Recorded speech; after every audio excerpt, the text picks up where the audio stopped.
Guys, go through a last lecture notes. If you have any doubts, please ask.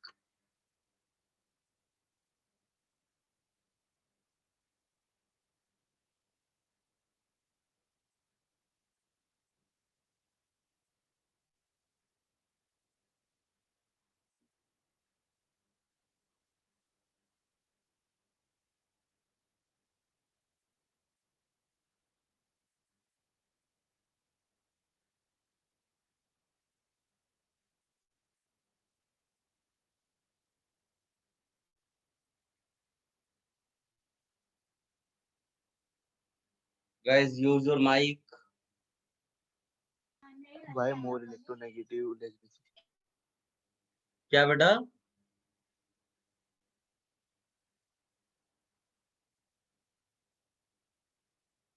Can you speak little louder? Why more electronegative, less basic? Why more electronegative, less basic? ये क्या होता है? ऐसा कोई statement नहीं है. More as character. आप लोग आधा अधूरा बोलते हो बेटा, ऐसे नहीं चलता है. ये जो स्टेटमेंट है, जैसे हो गया ऐसा, मीडिया वाले नहीं स्टेटमेंट देते हैं शाहरुख खान मर गया. ये आधा अधूरा है यार. पहले बताना पड़ेगा कि उसकी नई मूवी रिलीज हुई है जिसमें उसका एक कैरेक्टर है जिसमें शाहरुख खान मर जाता है. पूरी चीज बोलनी पड़ेगी तब वो सही है. ये जो स्टेटमेंट खाली है, S character more less basic more electron less, ऐसा कुछ होता ही नहीं है. आपको पहले क्वेश्चन ध्यान से देखना पड़ेगा कि क्या है और क्या चीज कही जा रही है. जब हम यहाँ पर ऐसा बोलते हैं कि CH3 - NH2-, ऐसा क्वेश्चन आप निकाल कर लाओ, फिर उसमें पूछो. क्योंकि वो कोई जनरल स्टेटमेंट नहीं है कि उसको कहीं पर भी आप यूज कर लोगे. तो you have to be little careful. और लिमिटेड चीजें होती है केमिस्ट्री में. ऐसा नहीं है कि हम इन्फिनिट क्वेश्चंस बना सकते हैं इसी कॉन्सेप्ट को लेकर के. लिमिटेड क्वेश्चंस बनते हैं उसमें. आप पीरियोडिक टेबल के एलिमेंट्स उठा लो, लिमिटेड एलिमेंट्स हैं. तो वो उसी में वो CH3- के बदले कभी CH3CH2- दे देगा. बहुत ज्यादा चेंज थोड़ी ना कर देगा. तो आपको क्वेश्चंस को केयरफुली डील करना है. खाली एक छोटे से स्टेटमेंट बनाकर कोई फॉर्मूला जैसा नहीं है कि A+B² लगा दिया और सब जगह उसको यूज कर रहे हैं. तुम्हें यहाँ पर केयरफुल होना पड़ेगा. CH3- NH2- और OH-F-, ऐसा क्वेश्चन बनता है कि इनका जो ऑर्डर है बेसिक स्ट्रेंथ का वो ये क्यों है. ठीक है. फिर एक दूसरा क्वेश्चन बनता है कि भाई ये हमने एक लिखा और ये लिखा हमने और एक ये लिखा, इनमें ये बेसिक स्ट्रेंथ ऑर्डर क्यों है.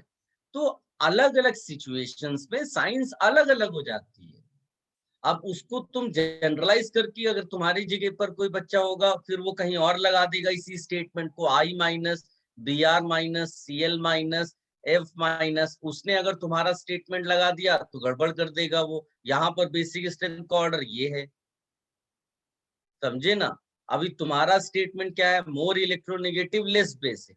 यहाँ तो मोर इलेक्ट्रोनेगेटिव मोर बेसिक है इस वाले ऑर्डर में. तो तुम्हें केयरफुल होना है.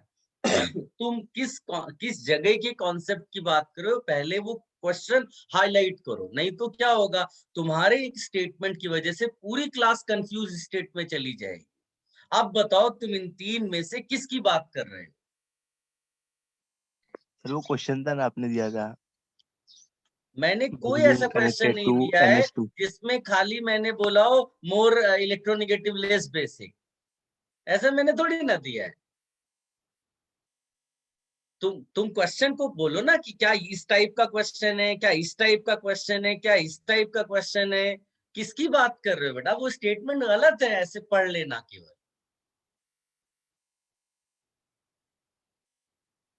यही तो प्रॉब्लम है कि मतलब तुम समझ ही नहीं पाओगे फिर कि कहां पर वो स्टेटमेंट यूज करना है. समझे ना. तुम खाली ये नहीं बोल सकते इस साइंस में ये स्कोरिंग है बहुत ज्यादा, लेकिन इसमें 4, 5, 6, 7 कॉन्सेप्ट्स यूज होते हैं एक ही टाइप उसमें क्वेश्चंस को सॉल्व करने में. बेसिक स्ट्रेंथ को सॉल्व करना है 4, 5, 6 कॉन्सेप्ट, बट वो लिमिटेड होते हैं, उनके क्वेश्चंस लिमिटेड बनते हैं. अब फिजिक्स में क्या होता है कि आपके कॉन्सेप्ट्स जो हैं हो सकता है एक ही पढ़ो, लेकिन उससे बहुत सारे क्वेश्चंस फ्रेम किए जा सकते हैं. और फिर वो सॉल्व नहीं होते, वैसी सिचुएशन मैथ्स में है।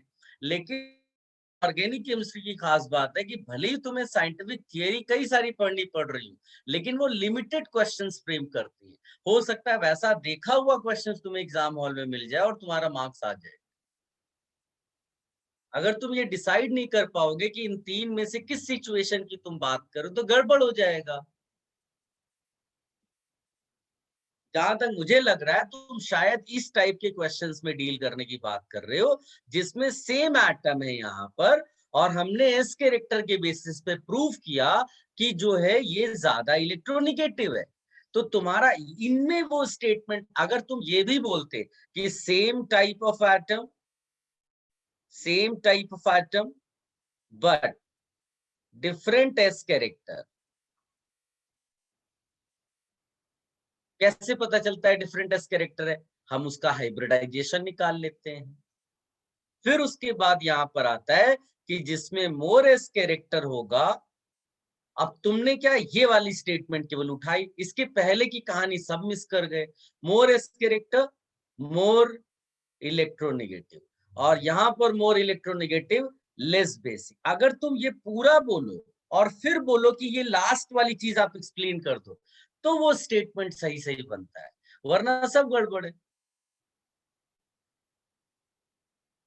और मैं एक और बात बताता हूँ, मान लो कि ये चीज तुम्हें समझ में कम आई, एक दो बार बता, आप इसको रट भी सकते हो यार, ऐसे थोड़ी ना कि इसको कोई टेंशन में लेना है। वो तुमसे कभी नहीं पूछेगा explain why more electronegative is less basic. वो सीधे सीधे एप्लीकेशंस आते हैं क्वेश्चन। इंजीनियरिंग का मतलब ही एप्लीकेशन वाला पार्ट है। तो छोटी मोटी चीजों को इग्नोर करके, उसको याद करके, उसको क्वेश्चंस में यूज करो। That is more important. Simple सी चीज है।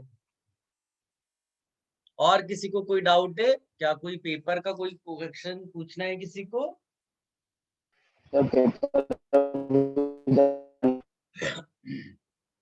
बेटा तुम्हारी आवाज ब्रेक हुई, मुझे कुछ भी समझ में नहीं आया। पेपर अभी तक मिला नहीं है, आएगा तो पूछो। अच्छा, ओ, पेपर अच्छा अभी तक आया ही नहीं तुम्हारे पास, कोई नहीं। चलो, तो हम लोग फिर कंटिन्यू करते हैं वही जो हम लोग लास्ट लेक्चर में लास्ट लास्ट लेक्चर में कर रहे थे। एक बार आप चेक कर लो, हम लोग परहैप्स बेसिक स्ट्रेंथ का डिस्कशन कर रहे थे। एक यस बार सर। आप गो थ्रू कर लो, है ना? क्योंकि अब आपका टेस्ट खत्म हो गया, अब आपका पूरा फोकस होना चाहिए जो करंट चल रहा है। सो इसीलिए अब आप वही वाला पार्ट में एक बार जाओ, और आई एम गिविंग यू 2-3 मिनट्स। आप एक बार बेसिक स्ट्रेंथ जहां से शुरू हुआ था, चेक कैटेगरी एंड ऑल से, एक बार क्विकली आप वो रिविजिट कर लो, फटाफट देखो जाकर।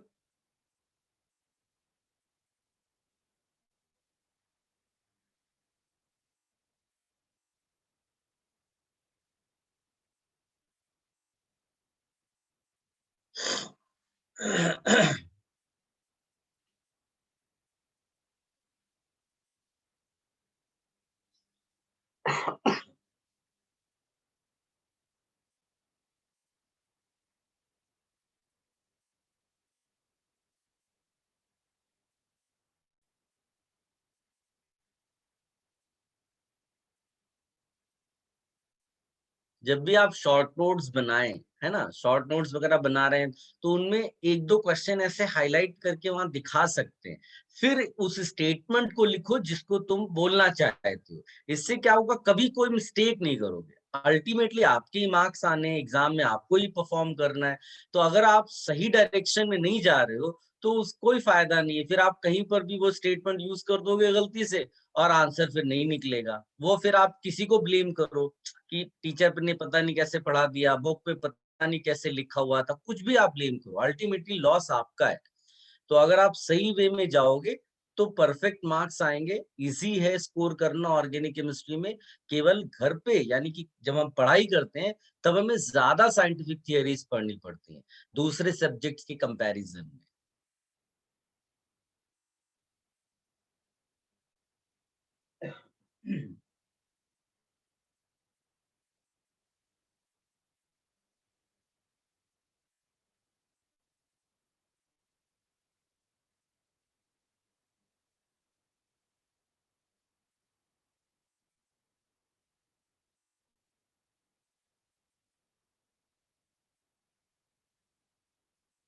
फटाफट गो थ्रू करिए।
सबने गो थ्रू कर लिया?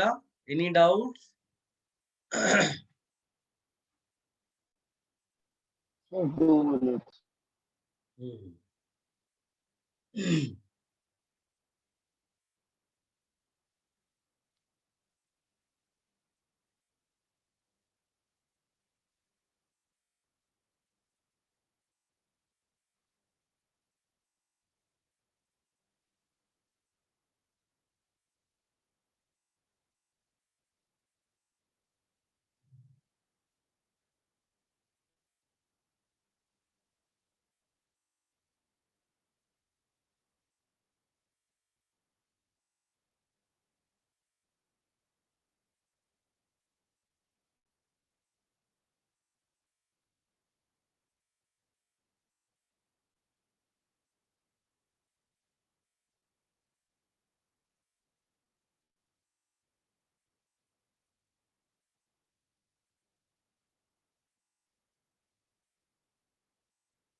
लेट मी नो, जैसे ही आप फिनिश करते हो, टाइम वेस्ट नहीं करना है बेटा।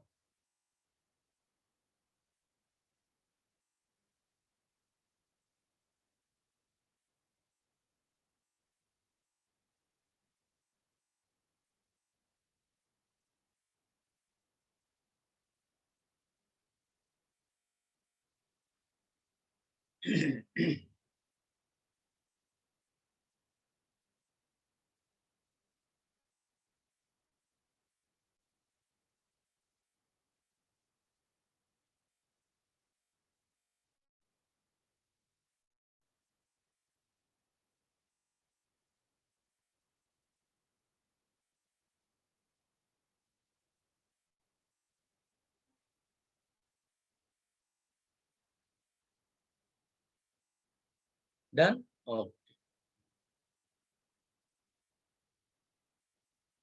चल, एक नया सा क्वेश्चन आपको देते हैं। Let's see. नया मतलब कॉन्सेप्ट्स पढ़ा हुआ है, लेकिन आप सोच पाते हो कि नहीं? आप अपना माइक यूज करके एक्सप्लेन कर सकते हो इसको। एक मैं सब्जेक्टिव वे में क्वेश्चन दे रहा हूं आपको। कंपाउंड एक है N, di methyl 2,4,6 tri nitro aniline. Trinitroaniline is about 4 into 10 raised to 4 times. Now you can imagine, more basic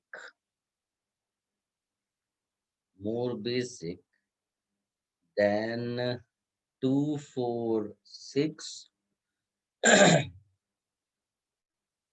tri nitro aniline, why. आपकी हेल्प करने के लिए मैं स्ट्रक्चर्स भी ड्रॉ कर देता हूं। एक है ऐसा, यहाँ पर N बनाया, ये CH3 है, ये CH3 है, here it is NO2, here it is NO2, here it is NO2, and the second one is here it is NO2, here it is NO2, here it is NO2, and here it is NH2. Guys, कोई explain कर सकता है इसको? And trust me, ये हमने किया हुआ है पहले। Anyone?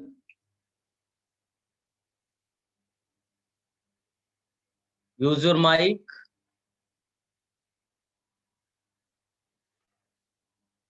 देखो क्वेश्चन भी है, इसका आंसर भी सामने है। केवल आपको सोचना है कि कौन सी साइंटिफिक थियरी यूज हो रही है।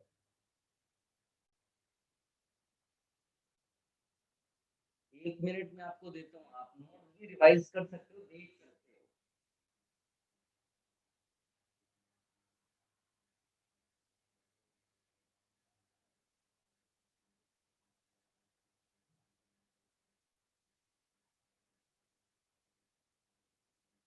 मैंने हमेशा बोला हुआ है कि जब भी आपको ये डिसाइड करना हो कि बेसिक वगैरह, तो आप पहले ये पता करो कि व्हाई डू वी से कंपाउंड इज बेसिक, मतलब रीजन क्या है। फिर आप वो रीजन कंपैरिजन में लेकर आते हो, मतलब वो जो जिसकी वजह से वो बेसिक है उसको आप फिर कंपेयर करते हो। ये समबडी सेइंग समथिंग? सर वो लोन पे होता है तो बेसिक होता है। That is okay, but question का एक्सप्लेनेशन सर क्या है? Sir your voice is not coming.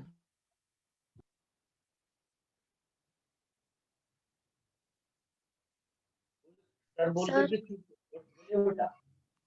Sir first compound में CH3 है, तो वो इलेक्ट्रॉन रिलीजिंग ग्रुप है, तो नाइट्रोजन की इलेक्ट्रॉन डेंसिटी इंक्रीज हो जाएगी, बेसिक स्ट्रेंथ बढ़ जाएगा।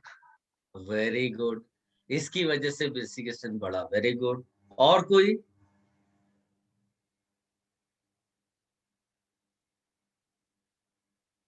लेकिन आप इसको देखो, ये कोई छोटा मोटा इंक्रीज नहीं है। ट्राई टू अंडरस्टैंड, ये है इतना ज्यादा।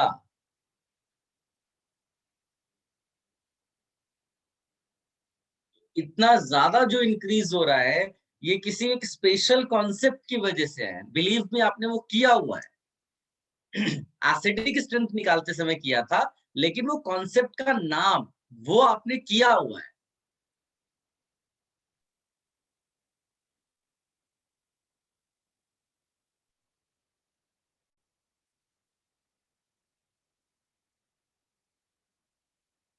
चलिए, कोई सोच पा रहा है या फिर मैं डिस्कस करूं? Hello sir. यस बेटा, बोलिए। Sir steric effect. कौन सा हिंड्रेंस? Steric effect. उससे क्या होगा बेटा? सर ये क्राउडिंग हो गया है ना। नहीं नहीं, तो क्राउडिंग से मतलब बेसिक स्ट्रेंथ कैसे चेंज हुई है?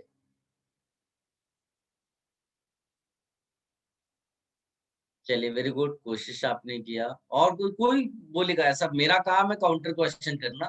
हो सकता है आप में से कई लोग सही भी बोल रहे हो, तो अपने आंसर को और अच्छे से स्मूथ करिए, देन यू रिप्लाई। और कोई? सर सेकेंड कंपाउंड में हाइड्रोजन बॉन्डिंग है। हाइड्रोजन बॉन्डिंग है, ओके। तो ठीक है, उससे फिर क्या हुआ?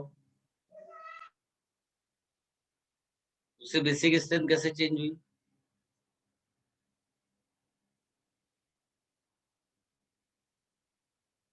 चल कोई, अब मैं एक्सप्लेन करता हूँ, ठीक है। देखो, अगर थोड़ा बहुत भी आप रिकॉल करो, तो मैंने एक बार आपको ये वाला कॉन्सेप्ट पढ़ाया था, किसी बच्चे ने बोला, लेकिन थोड़ा उसको और स्मूथ करके बोलते तो ज्यादा अच्छा होता। इसको बोलते हैं SIR। याद है ऐसा बताया? SIR effect. What is SIR effect? Steric inhibition. Steric inhibition to resonance.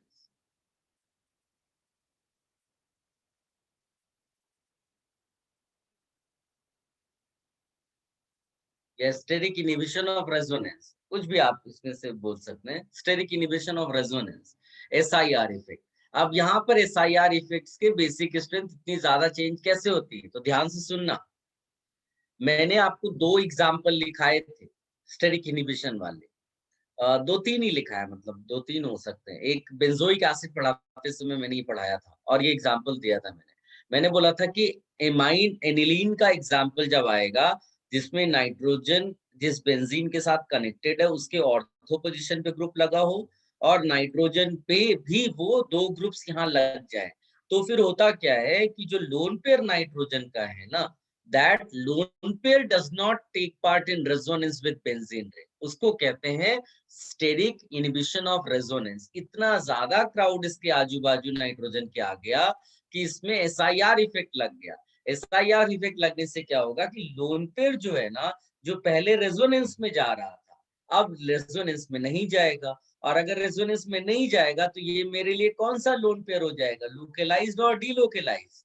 So answer is localized lone pair. While in this case, same lone pair is delocalized. तो बताइए कौन सा लोन पेयर ज्यादा बेसिक स्ट्रेंथ देता है, localised की delocalised? Localised. और ये व्हाई डू आई से कि ये वाला एक्सप्लेनेशन आपको देना चाहिए. किसी बच्चे ने बोला था कि 2 मिथाइल ग्रुप लगा है उससे भी तो बेसिक स्ट्रेंथ बढ़ गया, लेकिन इतना ज्यादा चेंज कैसे आया? तो इतना ज्यादा चेंज आया बिकॉज इसका रेजोनेंस रुक गया. जब इसका डिस्पर्जन हो रहा था, डीलोकलाइजेशन हो रहा था रेजोनेंस के थ्रू, तो उसका बेसिक स्ट्रेंथ डिक्रीज किया था. लेकिन अब क्या हो रहा है कि बेसिक स्ट्रेंथ सडनली बहुत ज्यादा बढ़ गया क्योंकि उसका जो लोन पेयर है वो लोकलाइज्ड हो गया. ठीक है, इसको आप अच्छे से लिखो, क्वेश्चन के फॉर्म में इसी तरह लिखना सब्जेक्टिव वे में, और फिर एक्सप्लेनेशन कर देना कि यहाँ पर lone pair is in resonance, lone pair in resonance, और यहाँ पर लोन पेयर का रेजोनेंस इनहिबिट हो गया. बस इतना आपको दिखा देना है. और अगर आप वैसे दिखाना चाहते हो तो आप ऐसा बोलोगे कि ये जो यहाँ से यहाँ का लोन पेयर का रेजोनेंस रिंग के साथ है और इनका रिंग, ये दोनों प्लेन्स ये कोप्लेनर है, कोप्लेनर है, इसीलिए रेजोनेंस हो रहा है. यहाँ क्या हुआ, वो प्लेन से बाहर चला गया, यानी कि इतना हिस्सा और ये अभी इसको लिख सकते हैं कि 2 प्लेन्स आर नॉट कोप्लेनर. और अच्छी वे में लिख दिया हमने कि यहाँ पर कोप्लेनर नहीं, आउट ऑफ द प्लेन चला गया, इसीलिए इसका रेजोनेंस इनहिबिट हो गया. इसको आप लिख लो.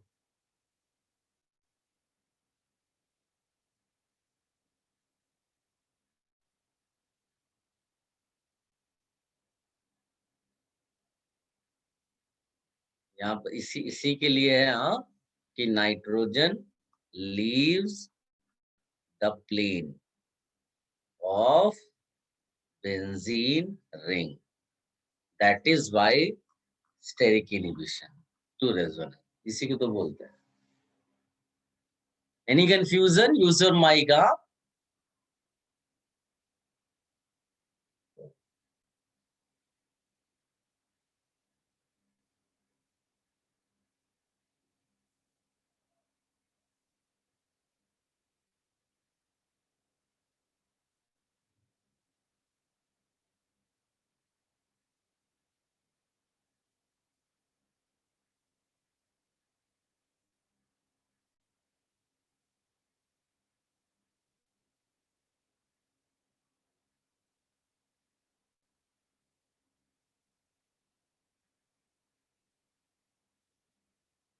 गाइस, ये 40,000 आप प्रिडिक्ट नहीं कर सकते, लेकिन इतना ज्यादा चेंज है, लार्ज चेंज है, दैट यू कैन एक्सप्लेन.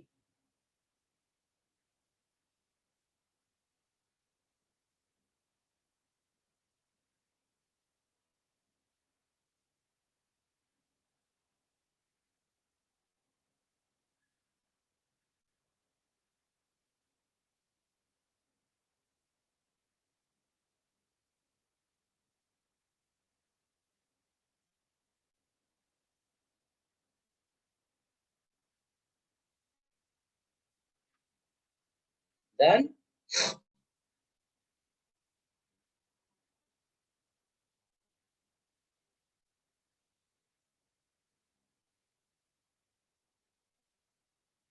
ये सारे कॉन्सेप्ट से सर रिलेटेड एक क्वेश्चंस आपको डाउट एग्जाम में डायरेक्टली मिल सकते हैं, ठीक है। एक बार बेसिक वाला लेवल पे हमने पढ़ लिया कि इलेक्ट्रॉन डेंसिटी ज्यादा होना चाहिए वो, लेकिन ये सब आपको एक्स्ट्रा क्यों पढ़ाया जा रहा है? क्योंकि क्वेश्चन ऐसे ही आने वाले हैं। वो अगर केवल इतने से कि इलेक्ट्रॉन डेंसिटी बढ़ गई तो बेसिक स्टूडेंट बढ़ गई, अगर वो तो सभी बच्चे पढ़ के जाएंगे तो उसमें कोई डिफरेंस नजर नहीं आएगा। जब एग्जाम में आपको मार्क्स आएगा तब आप रियलाइज करेंगे कि इन सब की नोट्स की इंपॉर्टेंस कितनी ज्यादा है। somebody saying something?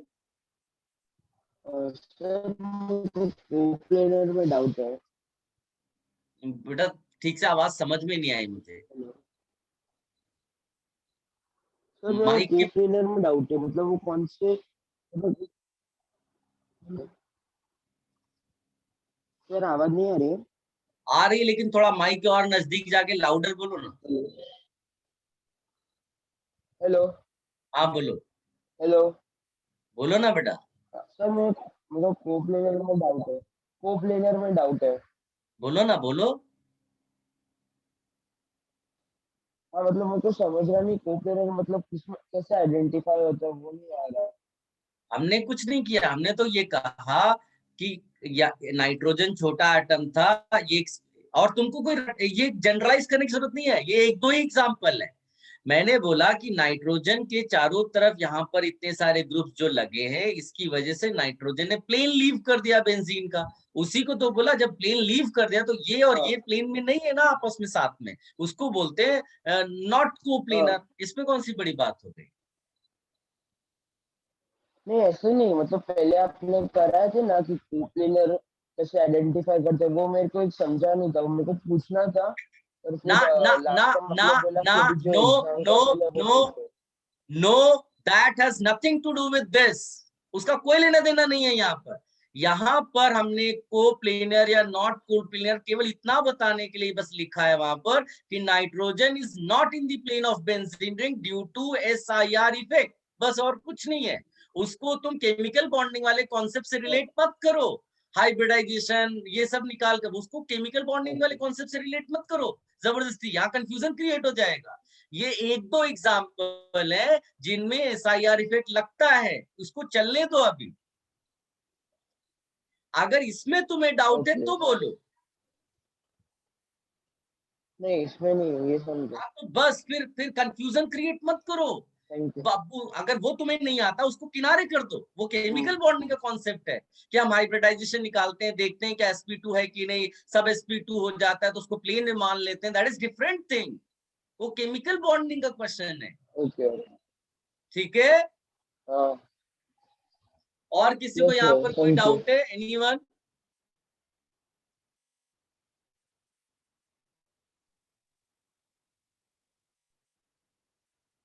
Anyone? Should I give you another?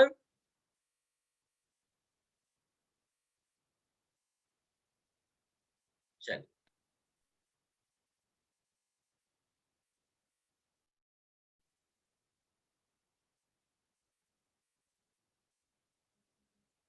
फिर से मैं क्वेश्चन के फॉर्म में ही दे रहा हूं, और वो कॉन्सेप्ट आप बताओ फिर से कैसे इसको एक्सप्लेन करोगे। इस बार मैं स्ट्रक्चर ड्रॉ नहीं करता हूं, आप खुद ही ड्रॉ करो और फिर मुझे एक्सप्लेन कर दो।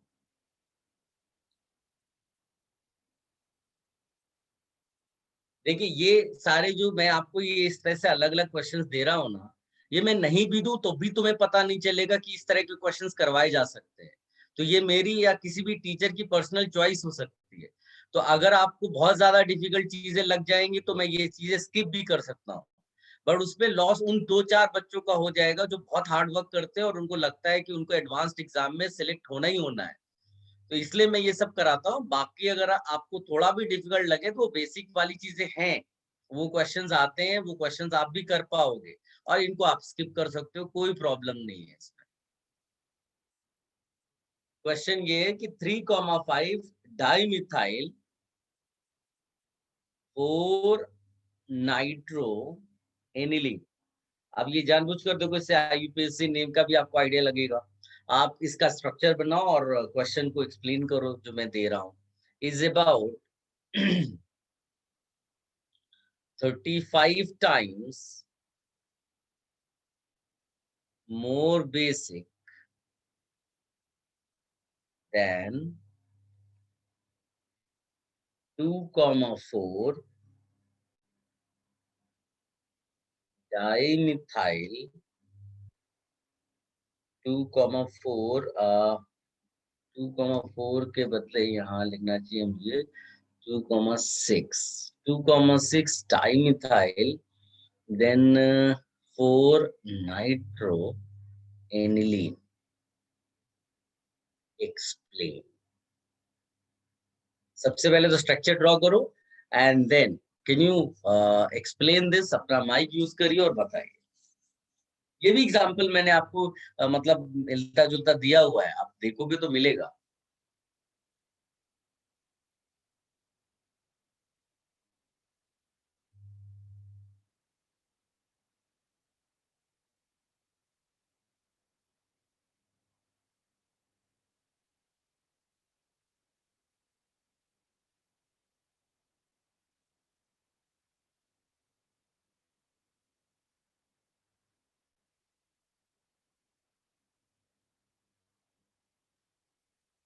मेटा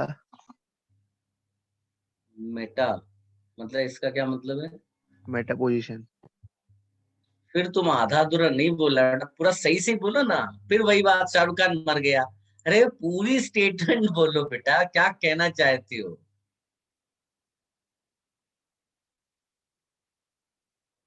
कुछ ऐसा बोलो ना, since this group is present at meta position due to that this effect is greater and due to this greater effect that is more basic less, ऐसा कुछ बोलो.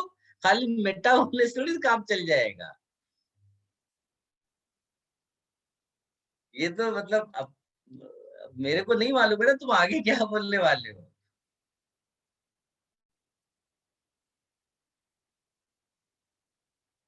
कोई और बोलना चाहेगा? मैं स्ट्रक्चर ड्रॉ कर देता हूँ, फिर आप सोचो. पहले वाले केस का जो स्ट्रक्चर होगा वो कुछ ऐसा है.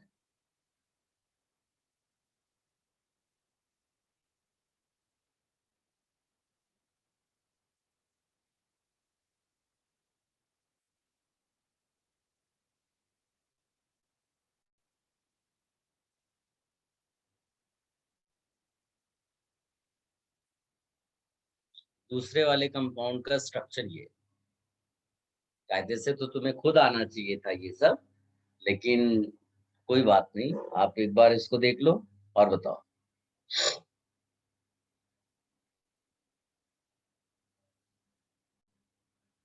कोई बताना चाहेगा? User mic.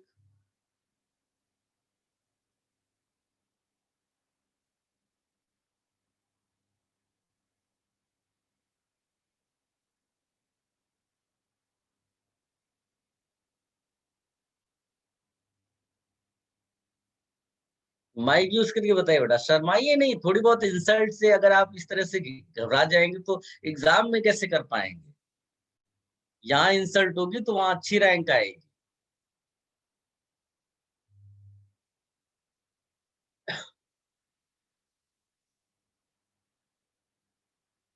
Anyone use your mic.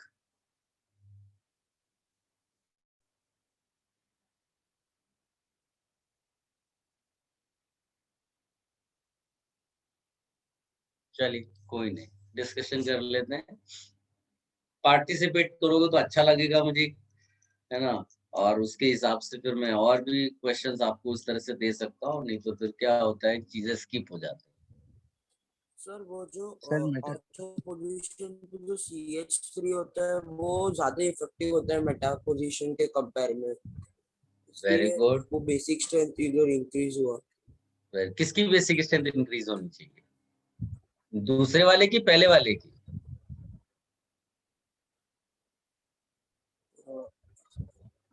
दूसरे वाले की तुम्हारे हिसाब से, लेकिन क्वेश्चन में देखो पहले वाले नहीं की नहीं, ज्यादा बेसिक स्ट्रेंथ है. सर पहले वाले में मेटा पोजीशन पे इसलिए इंडक्टिव इफेक्ट ही लगेगा, सिर्फ रेजोनेंस नहीं लगेगा. और वो दोनों में मेटा सॉरी मेसोमेरिक और ऑर्थो पे इंडक्टिव इंडक्टिव ज्यादा लगेगा ना, और तो भैया ऑर्थो सर्वो पे बोल रहा हूँ, इंडक्टिव ज्यादा लगेगा ना प्लस आई, तो ये ज्यादा डिपेंडेंट। बेसिक होना चाहिए।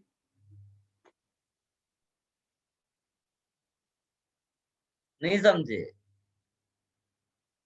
अरे तुम रेजोनेंस लगा लो, कुछ भी लगा लो, सब में इसको तो इलेक्ट्रॉन देने की आदत है ना मिथाइल को। लिस्ट में चेक कर लो, मिथाइल डोनर ग्रुप है।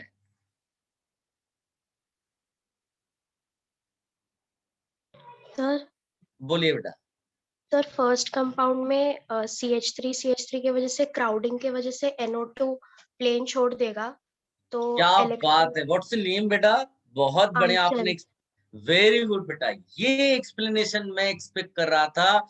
और अगर आप लोग वो जाकर चेक करोगे ना जहां पर बेंजोइक एसिड का एसिडिकेशन पड़ा है, वहां मैंने 2 ही एग्जाम्पल लिखाए थे, 2 एग्जाम्पल केवल दिए SIR के, 2-3 एग्जाम्पल्स हैं जो तुम्हारे, वो भी बहुत डिफिकल्ट सिचुएशन में जब क्वेश्चंस आते हैं तब वो 2-3 एग्जाम्पल पूछे जाते हैं, और वो तुम प्रेडिक्ट नहीं कर पाओगे। तुम्हें मालूम होना चाहिए कि हाँ ये छोटा एटम है, इसकी क्राउडिंग होती है, इसकी वजह से ये प्लेन लूज करता है, और यहाँ SIR है। ऐसे 2-3 एग्जाम्पल है, सोचिए अगर आप घबरा जाएंगे और उनको छोड़ देंगे तो वो रह जाएगा, लेकिन खाली 2-3 ही एक्स्ट्रा है। खाली तुमको ये याद रखना था कि एक बेंजीन रिंग दिया है, उसके ऊपर अगर एमाइन है, यहाँ एक ग्रुप, यहाँ एक ग्रुप, यहाँ एक ग्रुप और यहाँ एक ग्रुप, तो ये लोन पेयर रेजोनेंस में नहीं जा पाता। कितनी छोटी सी चीज है। फिर उसी तरह एक मैंने एग्जांपल लिखाया था NO2 के लिए, कि अगर NO2 के इधर कोई ग्रुप इधर कोई ग्रुप लग जाए तो इस NO2 का विड्रॉइंग इफेक्ट खत्म हो जाता है रेजोनेंस के थ्रू। ये 2 फेमस एग्जांपल्स मैंने लिखाए थे, और उसका आज देखो एप्लीकेशन दिखा दिया मैंने। तो इस बेटा ने बहुत बेहतरीन एक्सप्लेनेशन दिया। ये आपको सोचना जिस दिन आ जाएगा ना कि एक टीचर ने तुम्हें कॉन्सेप्ट लिखा दिया है, उस कॉन्सेप्ट को अप्लाई करना आ गया ना, तो समझ लेना तुम्हारे अंदर इंजीनियरिंग एप्टीट्यूड बहुत अच्छे से आ रहा है, and you are now capable of getting a rank in JEE advance. ये सोच लेना, तो वो सब आप डेवलप करना है। इसीलिए तो खूब सारी प्रॉब्लम्स करते हैं, ताकि अपना वो जो प्रॉब्लम सॉल्विंग एप्टीट्यूड वो ज्यादा बढ़ जाए। इसमें आपको केवल इतना दिखाना था कि यहाँ पर देयर इज SIR, यहाँ पर NO2 में तुम्हें कुछ और ग्रुप लगाना ही नहीं है। इसकी ये फेमस एग्जांपल है, बस मैंने ऐसे ही लिखा दिया, आपको इतना याद रखना था। यहाँ SIR है। SIR का अब इफेक्ट क्या है? SIR का ये इफेक्ट है कि यहाँ पर जो NO2 का इलेक्ट्रॉन विड्रॉइंग इफेक्ट था वो खत्म हो गया। इलेक्ट्रॉन विड्रॉइंग नेचर जो है वाया रेजोनेंस, अब खाली इंडक्टिव से ये विड्रॉ कर पाएगा, ये चीज खत्म हो गई। लेकिन इसमें अभी भी ये NO2 इलेक्ट्रॉन विड्रॉइंग ग्रुप है वाया रेजोनेंस, और इलेक्ट्रॉन विड्रॉइंग ग्रुप है वाया रेजोनेंस। इसका मतलब है कि इसका जब नॉन पेयर रेजोनेंस में आएगा तो और स्ट्रांगली उसको खींच रहा है ये। जबकि यहाँ पर खाली रेजोनेंस में हो रहा है, इसका एक्स्ट्रा इफेक्ट नहीं लग रहा है। That is why this lone pair, यहाँ पर जो इलेक्ट्रॉन डेंसिटी होगी वो मोर हम लिख सकते हैं। That is why this is more basic, simple सी चीज है, कोई इसमें बहुत बड़ी बात नहीं थी। तो आपको केवल ये दोनों ही क्वेश्चन मैंने किस कॉन्सेप्ट पर बेस दिए थे? SIR पे। और ये तुम्हें डायरेक्ट खाली क्या होगा, कल के टाइम पे मिथाइल के बदले इथाइल ग्रुप लगा देगा, है ना, मिथाइल के बदले कोई और ग्रुप लगा देगा, कॉन्सेप्ट थोड़ी ना बदलेगा। इतनी छोटी सी चीज आपको याद रखनी थी अपने, इसीलिए मैं जनरलाइज वे में GG करके लिखा है। कोई और ग्रुप हो सकता है, जरूर थोड़ी ना मिथाइल ही लगाओ। आप इसको कॉपी कर लो, लिख लो, if you have any confusion you ask. But very good Anchal बेटा, बहुत बढ़िया आपने एक्सप्लेनेशन दिया।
यार Yes, sir.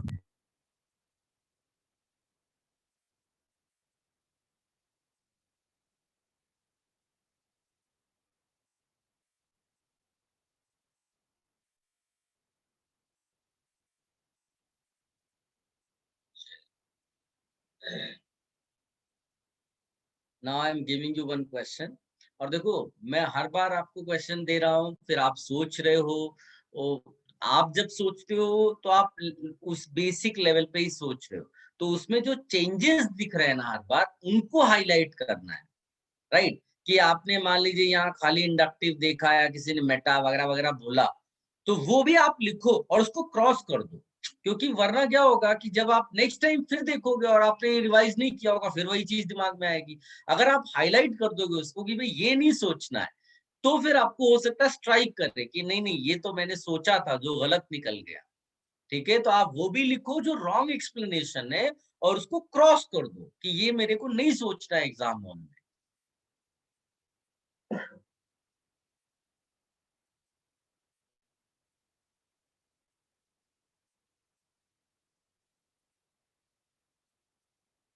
मैं चाहूं तो पहले आपको एक ये बता दूं, मतलब बताया पहले भी है मैंने, लेकिन अगर मैं चाहता अभी आज के टाइम पे तो दोबारा ये चीज पहले बता देता और फिर क्वेश्चन देता, फिर उसका कोई मीनिंग नहीं रह जाता, फिर आप दूसरी चीज सोचते ही नहीं। और सोचते नहीं तो फिर यहाँ पर आपको वो एक्सप्लेनेशन आप लिख कर क्रॉस कैसे करते, और एग्जाम में पता चला आपने सीधे सोच लिया।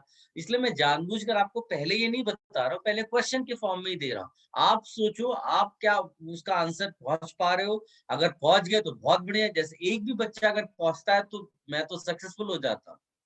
यहाँ पर क्वेश्चन है राइट बेसिक स्ट्रेंथ किसका।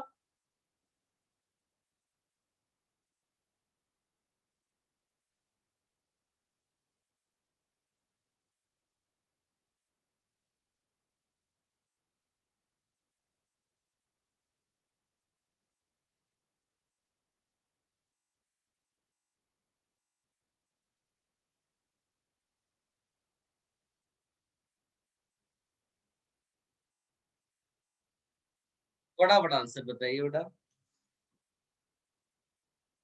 आप अपने लेवल पे आंसर निकालना, बट इसमें एक नया सा कॉन्सेप्ट यूज होने वाला है, वो हाईलाइट करेंगे हम लोग इस क्वेश्चन के थ्रू।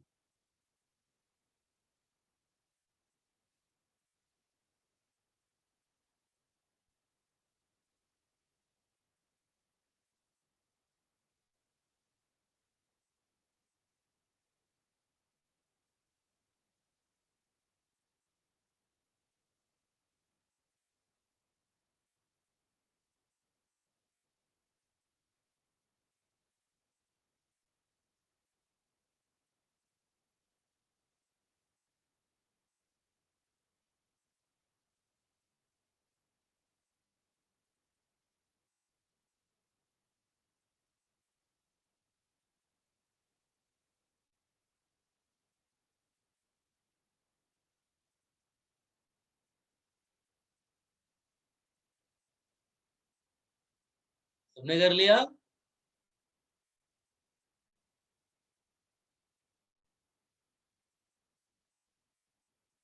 Yes, sir.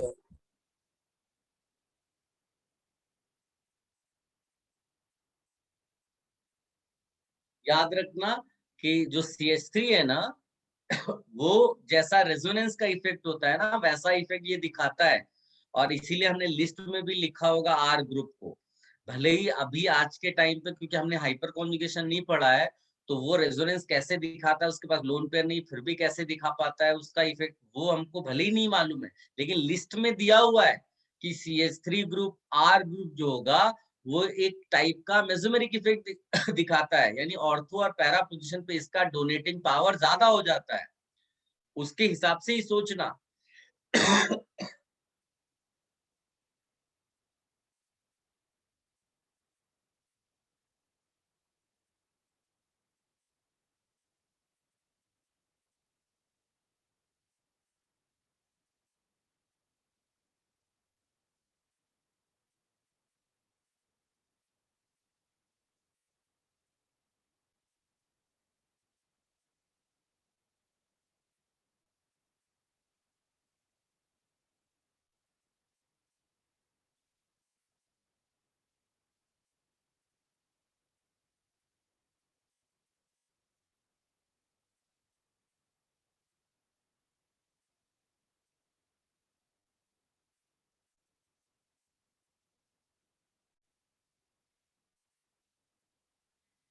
क्या डिस्कस?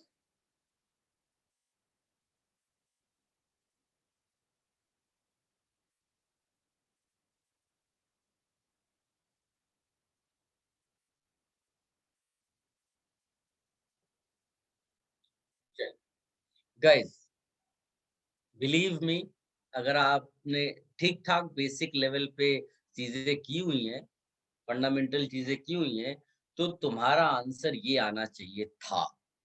अगर मैं इधर नंबरिंग कर दूं 1 2 3 4, तो तुम्हारा आंसर ये आना चाहिए, और ये आंसर तुम्हारा है तो आप मान लेना कि आप राइट ट्रैक पे हो। जहां जहां भी चेंजेस करने होंगे वो कर लोगे तो आप 100% आप उसी उसमें पहुंच जाओगे, जोन में। तो आपका आंसर अगर ये आ रहा है तो आप बिल्कुल सही ट्रैक पे हैं। आप चेक कर लो कि आप ये आंसर तक पहुंच पाए थे। अगर आप ये आंसर तक पहुंच पाए तो आपका फंडामेंटल अच्छा है।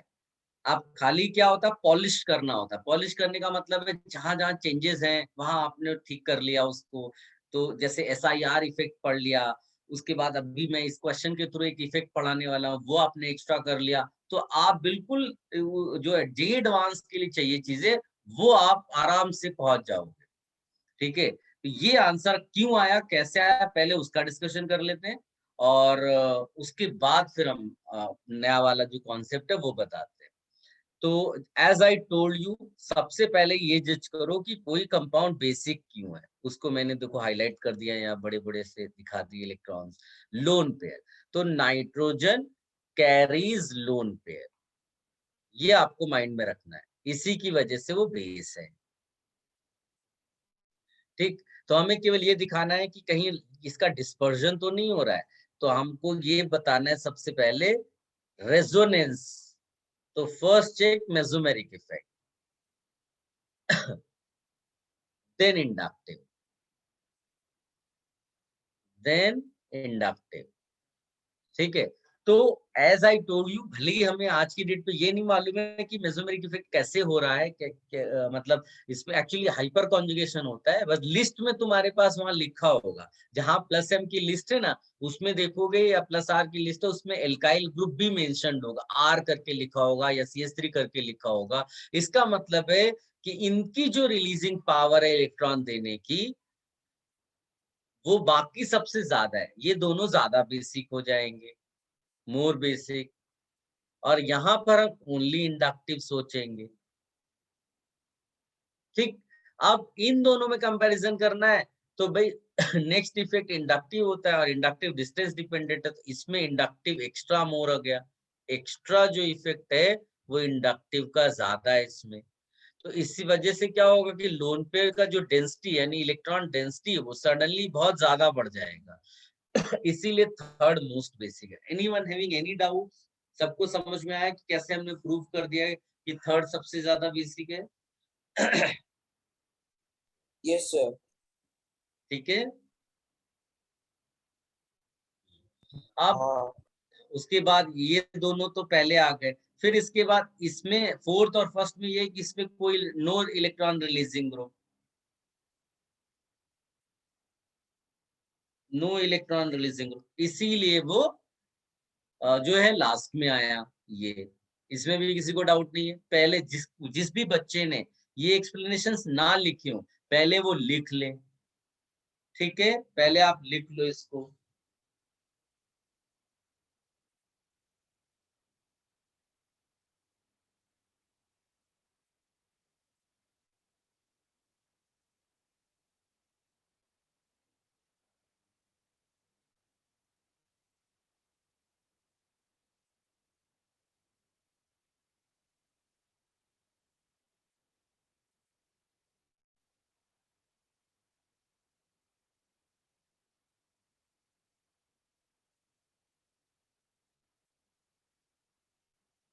कॉपी कर लिया, सब कुछ लिख लिया?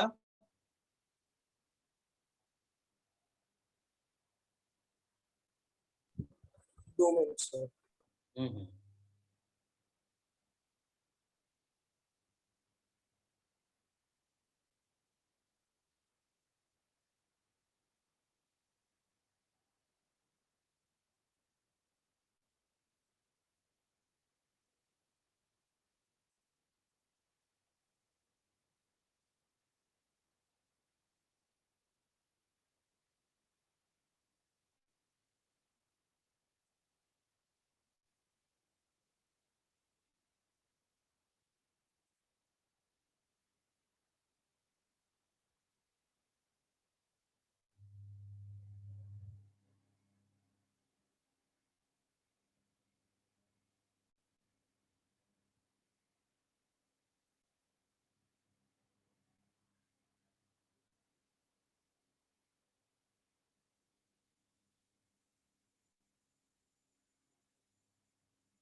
डन।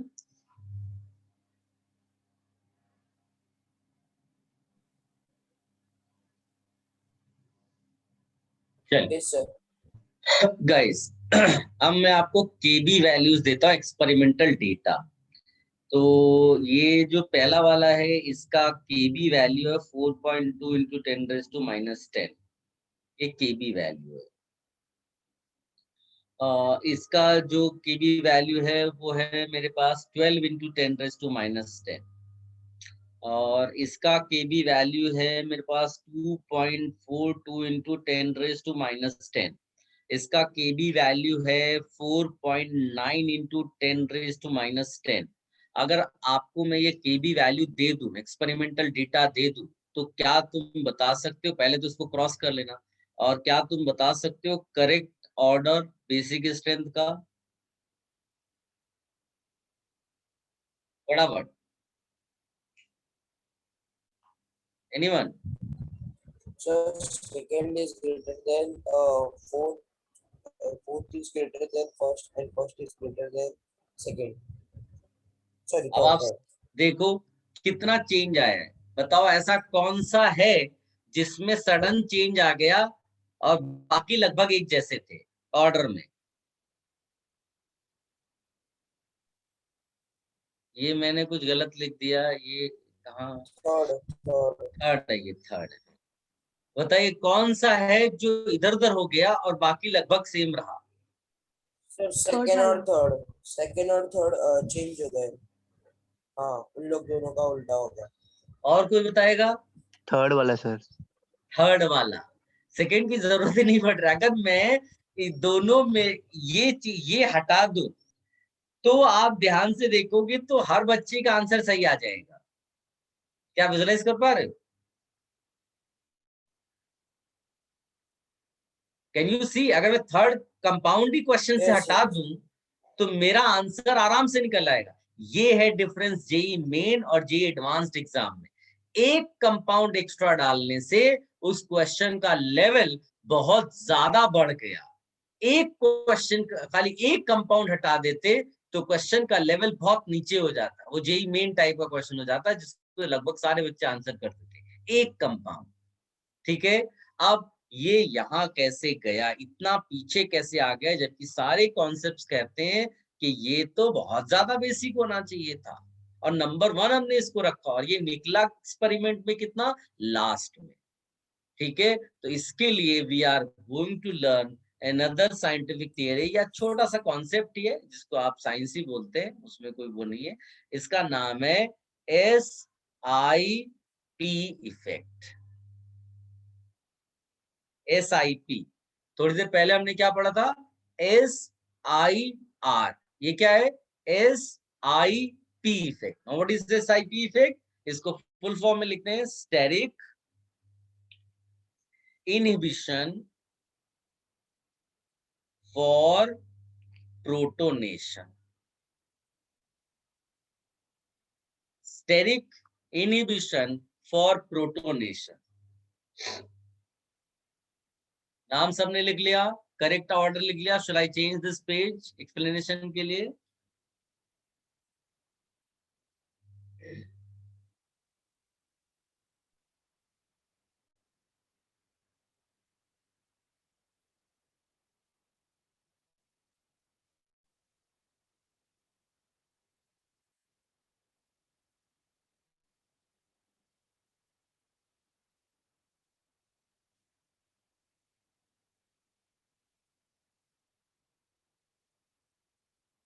ऑल्दो ये नया सा कॉन्सेप्ट है, बट मैं आपको 4-5 क्वेश्चंस इसके बनते हैं, वो सारे क्वेश्चंस यहाँ पर करा दूंगा।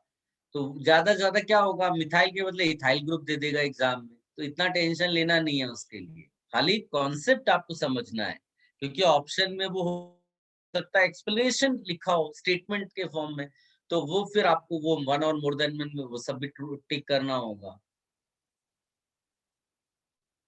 Should I change this page? Done, sir. Guys, ये क्या है SIP?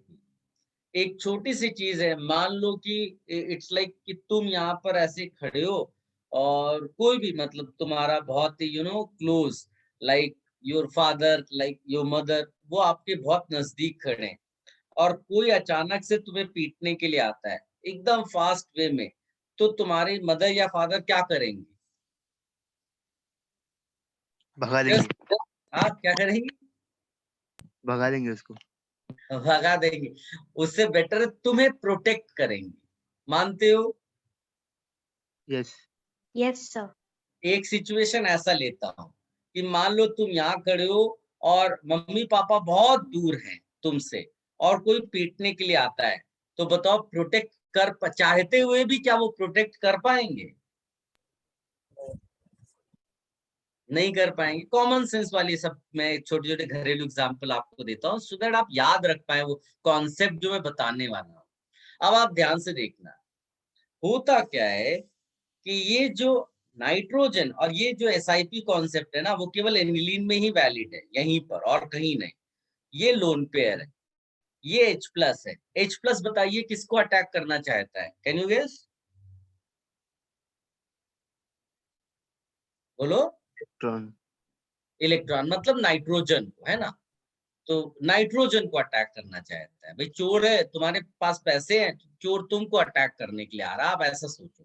तो H+ है, उसको नाइट्रोजन पे अटैक करना है, तो अटैक करने के लिए आ रहा है।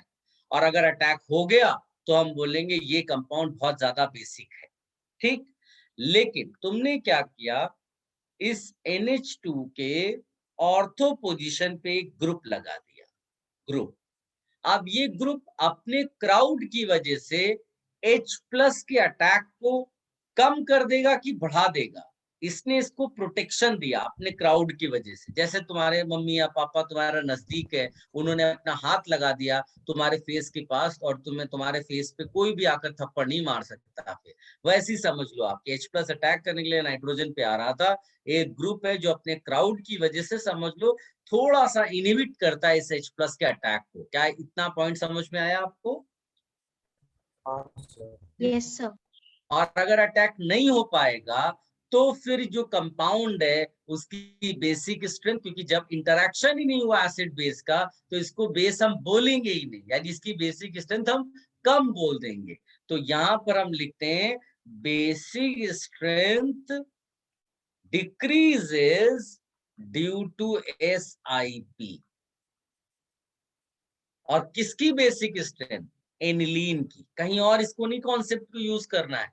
जैसे मैंने आपको पढ़ाया है ऑर्थो इफेक्ट, तो ऑर्थो इफेक्ट में हमने केवल कहां पर पढ़ा हुआ है? हमने पढ़ा बेंजोइक एसिड में, तो वहीं पर हम यूज करेंगे। और यहाँ के लिए हम नया वर्ड लिख रहे हैं, क्या लिख रहे हैं? है सब वैसे स्टडी, लेकिन एग्जैक्ट वर्डिंग्स के साथ जाओगे तो आपको आंसर कभी गलत नहीं होगा। तो SIP कहां पर हम यूज कर रहे हैं? For aniline. और एनिलीन में वो कब लगेगा? जब यहाँ पर कोई ग्रुप लगेगा। अब इमेजिन करो मैंने 2 ग्रुप लगा दिए, तो बताओ ज्यादा प्रोटेक्ट हो जाएगा ये NH2 की कम होगा? ज्यादा। ज्यादा। ज्यादा। मम्मी खड़ी हो गई इधर, हाँ मम्मी खड़ी हो गई, पापा खड़े हो गए, और ये तुम हो, और क्लोज होने चाहिए। ऑर्थो के अलावा कहीं और होगा तो फिर प्रोटेक्शन नहीं हो पाएगा। अब H+ का अटैक और इनहिबिट हो गया, यानी इसकी बेसिक स्ट्रेंथ और रिड्यूस हो गई, फर्दर रिड्यूसेस, ठीक है। तो ये आप लिख सकते हो, एंड ये सिंपल एक्सप्लेनेशन है जिसकी वजह से आप बोलते हो ये जो पुराना हमने अभी क्वेश्चन किया उसमें वो लास्ट में पहुंच गए।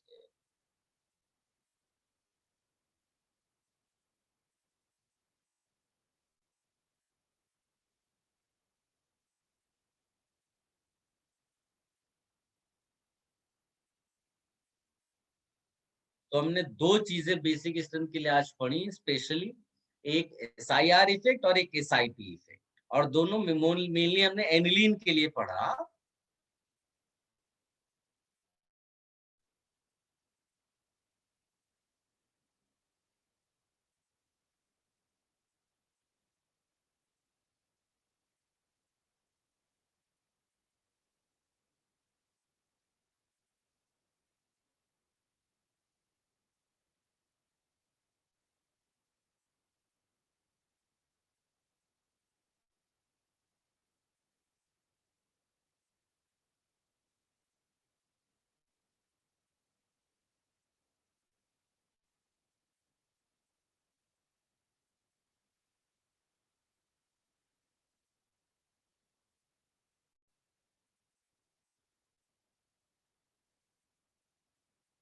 Should I remove this?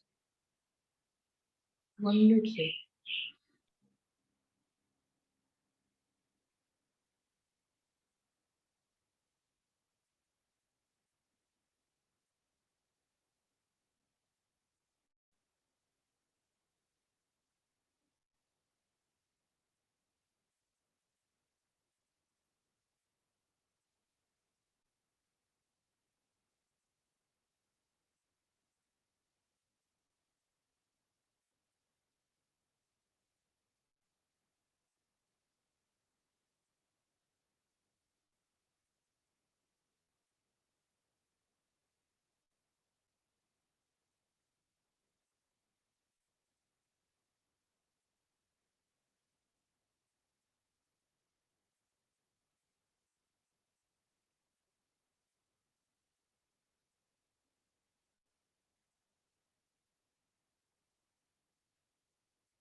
Done.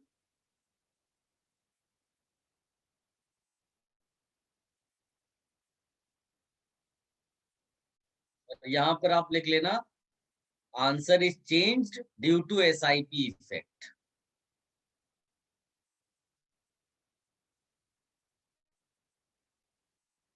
चलिए, अब मैं आपको 2-3 क्वेश्चन देता हूँ, एक बार आप ट्राई करिए।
Guys, write the basic strength order. Quick.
फटाफट आंसर लिखिए। और कौन सा आंसर लिख रहे हो ये भी एक देना, और एक साथ मेरे को आंसर लिखो, नहीं तो फिर क्या आएगा, समझ में नहीं आएगा किसका आंसर आपने दिया है।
डन।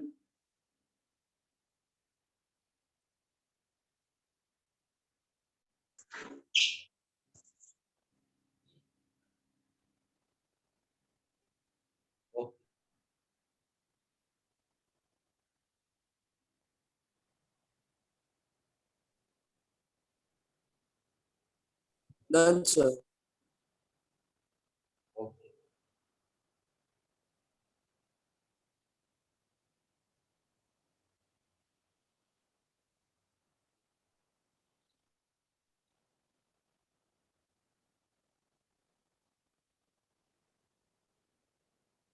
गुड गाइस,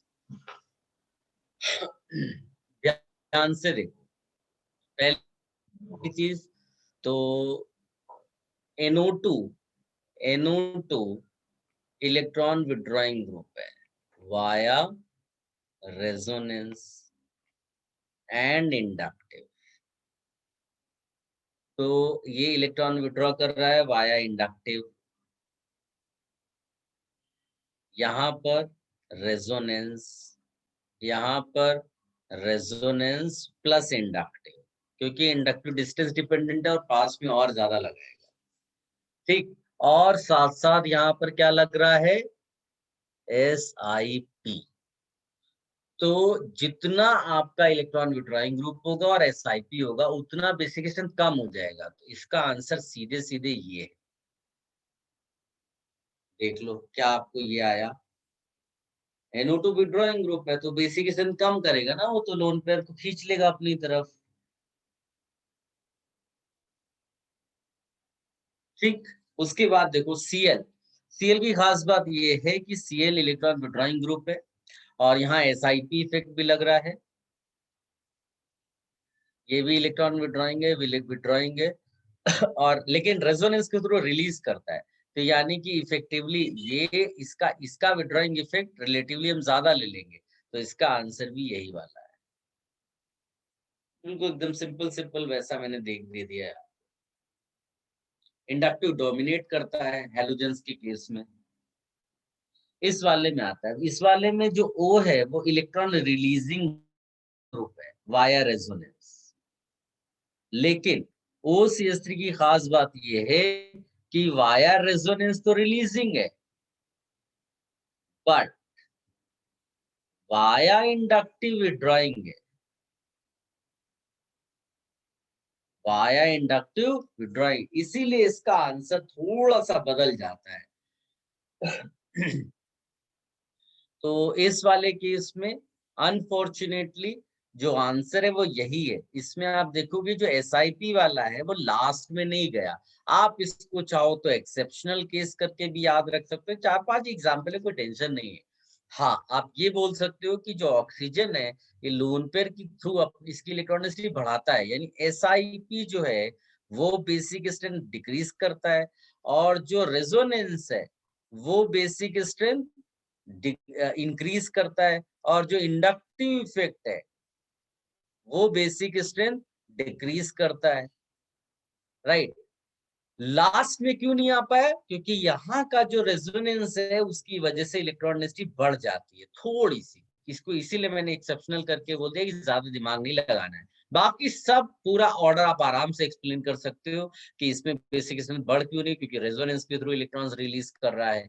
इसकी बेसिक स्ट्रेंथ भी इसी की बाद आनी चाहिए थी, बट SiP की वजह से पीछे चला गया। तो इसको आप चाहिए तो एक्सेप्शनल करके कर सकते हो, बाकी सब में तो आपका SiP की वजह से वो लास्ट में ही जा रहा है।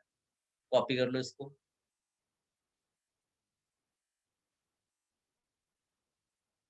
If you have any confusion, use your mic, huh?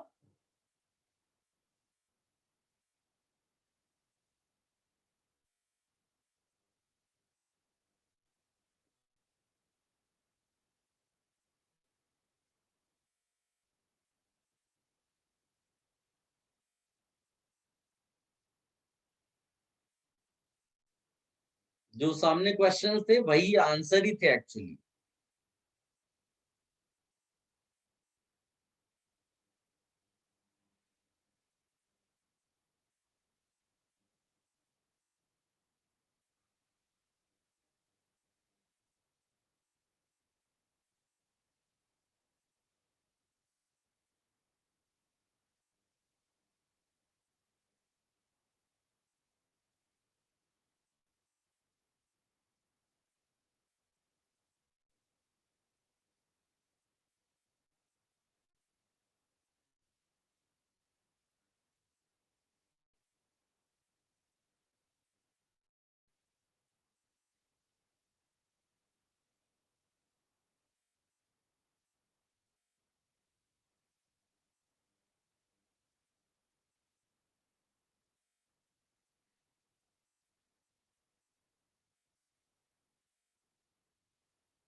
Can I remove this?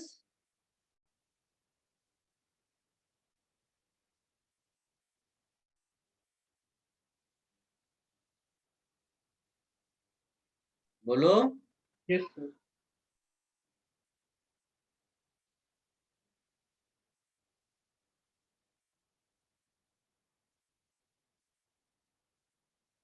Now I am going to tell you. Sir, done.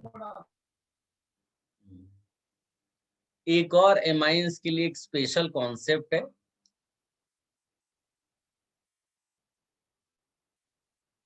लोग अनफॉर्चुनेटली इसको यूज नहीं करते और उल्टे सीधे तरीके से आंसर निकालते हैं। कॉन्सेप्ट का नाम है एमाइन इन्वर्जन। Amine inversion. एक क्वेश्चन मैं आपको देता हूं, ये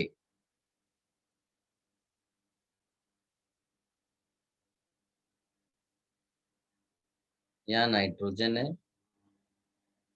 ये नाइट्रोजन का लोन पेयर है, because of that this is basic compound. इसका बेसिक स्ट्रेंथ इससे ज्यादा है।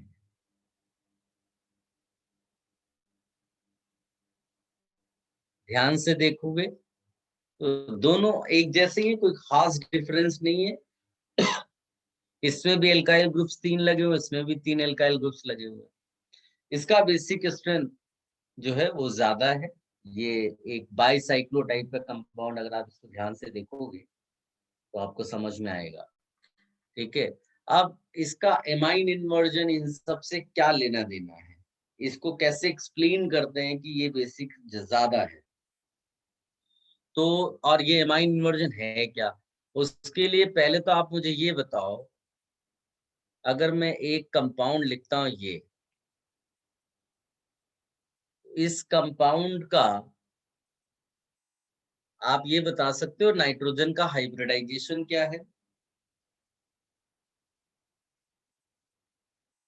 sp3 sp3, very good.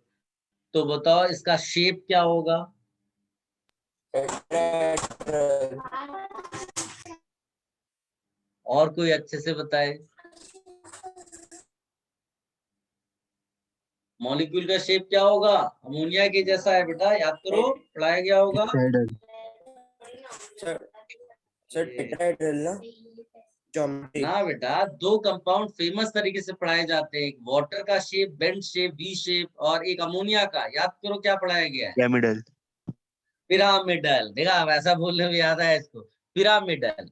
तो उसमें एक ऑर्बिटल में लोन पेयर चला जाता है। ओवरऑल टेट्राहेड्रल है, लेकिन मॉलिक्यूल का जब शेप देखोगे तो उसमें खाली इतना हिस्सा दिखाई दे रहा है, और ये पिरामिडल शेप है ओवरऑल। ठीक है, अब तुम इसको ऐसा सोचो कि तुमने कभी अच्छा, सभी यूज करते हैं, रेनी सीजन में आप याद करो, आप अम्ब्रेला यूज करते हो, ठीक है। और तुमने कभी ऐसा रियलाइज किया है कि अम्ब्रेला जो है, बहुत हवा जब चलती है तो कैसा हो जाता है? उल्टा हो जाता है। अरे उल्टा। वाह, बिल्कुल सही। अम्ब्रेला इस हालत में चला जाता है, इस हालत Yes, sir. में। तो कई बार ऐसा होता है कि अम्ब्रेला तुम्हें भीगने से बचाता है, और कई बार वही को भिगो दे उल्टा करके। ठीक है, ये जो फ्लिप होता है ना, इसको कहते हैं इन्वर्जन। क्या नाम देते हैं? इन्वर्जन। बड़ी मुश्किल से ऐसे एग्जाम्पल इन्वर्जन। घरेलू ढूंढ के लाए हैं तुम्हारे लिए, इसको एक्सप्लेन करने के लिए। ये है इन्वर्जन। अब जो ये पिरामिड दिख रहा है ना तुमको, ये जो पिरामिडल शेप ऐसा दिखता है, अब कोई कह सकता है कि ये ऐसा क्यों, ये ऐसा भी तो हो सकता है। Yes, sir. आप समझ पा रहे हो? ये पलट दिया मैंने। तो ये जो नाइट्रोजन है, इसके सराउंडिंग जो ग्रुप्स लगे हुए हैं, ये तुम्हें ऐसे भी दिख सकते हैं, तभी भी तो पिरामिडल ही है। तो Yes, sir. ये जो फ्लिप होता है ना, इसी को नाम देते हैं इन्वर्जन। क्या तुम समझ पाए इन्वर्जन क्या है? Is it clear? Yes, sir.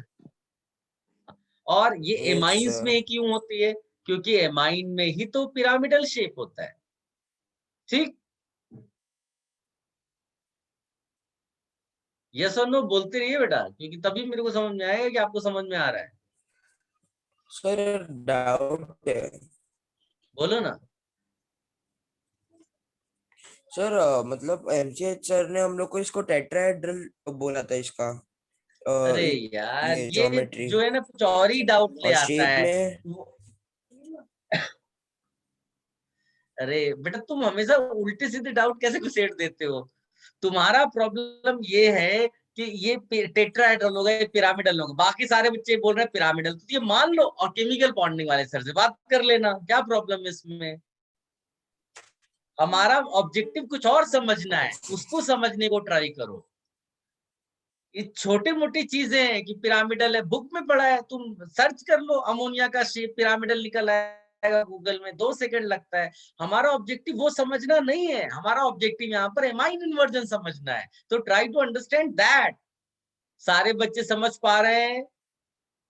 ये गलत डाउट नहीं पूछना है, टाइमिंग गड़बड़ है ये वाली। मैं जो बता रहा हूँ वो समझ में आया क्या? ये इन्वर्जन आप समझ पाए, रिलेट कर पाए इसको Yes, अम्ब्रेला sir. वाली स्टाइल से? Yes sir. के लिए यस और मैं बोल रहा हूँ बाकी बच्चे डोमिनेट करें, ताकि ऐसे उल्टे सीधे डाउट्स अचानक से कोई लेके भी आता है तो थोड़ा सा रुके, नहीं तो उसमें ही टाइम वेस्ट हो जाएगा पूरा अपना। Is it clear? Yes, sir.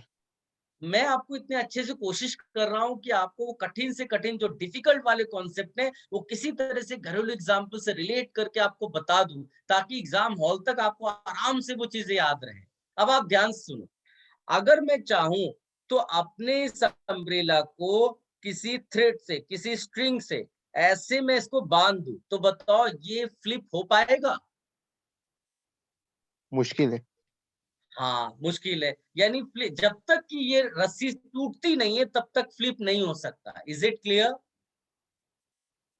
Yes, yes sir. Sir. Yes. तो देखो, इसको मैंने क्या किया, आप विजुलाइज करो सिचुएशन।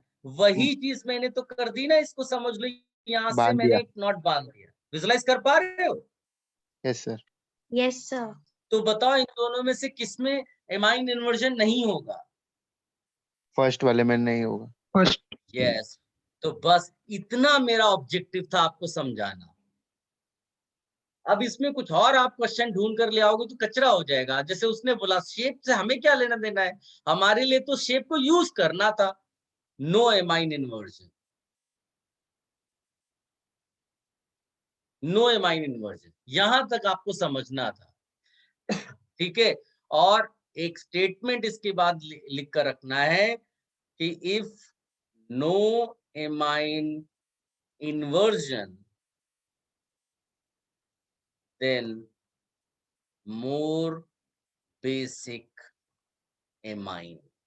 ये आप लिख लो और इसको नेक्स्ट लेक्चर में डिस्कस करेंगे। इससे पहले आप ये अच्छे से कॉपी करो कि यहाँ एमाइन इन्वर्जन हो रहा है, ऐसा लिखना है कि it's hybridization sp3, its shape is pyramidal. ठीक है, तो अब इसका ग्राफ भी आप बना सकते हो ऐसा, ये ग्राफ होता है इसका। ये भी नेक्स्ट लेक्चर में मैं आपको बता दूंगा, अगर समझ में नहीं आएगा तो यहाँ पर लिखेंगे इन्वर्जन। ये ग्राफ भी बना सकते हो ऐसा, क्योंकि हर प्रोसेस के लिए एनर्जी चाहिए होगा। छतरी अगर आपकी पलटती है तो हवा आती है, हवा मीन्स एनर्जी लगी। तो हर प्रोसेस के लिए, यानी कि इस इन्वर्जन के लिए भी एनर्जी चाहिए होती है, बट एनर्जी वो एटमॉस्फेयर में अवेलेबल होती है, इसलिए इसमें फटाफट इन्वर्जन हो पाता है। तो how inversion is related with basic strength, ये नेक्स्ट लेक्चर में डिस्कस करेंगे। आप पहले इसको कॉपी कर लो अपने नोट्स में, और यहीं से कंटिन्यू करेंगे नेक्स्ट लेक्चर में।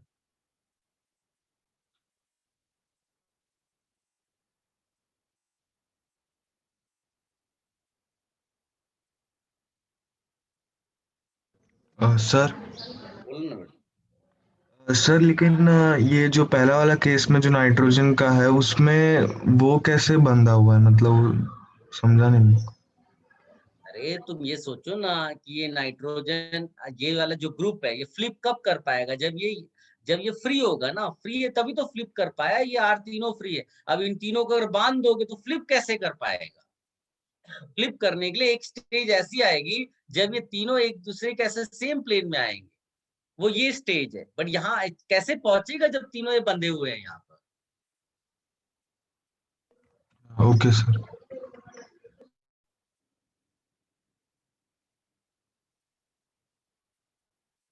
इसको कॉपी कर लो, नेक्स्ट लेक्चर में हम लोग यहीं से कंटिन्यू करेंगे। सर एक बार हमारे वर्जन रिपीट करो ना, मैं लैग हुआ था हाँ, मैं बोला ना, आप इसको कॉपी कर लो, मैं नेक्स्ट लेक्चर से यहीं से शुरू करूंगा। ओके।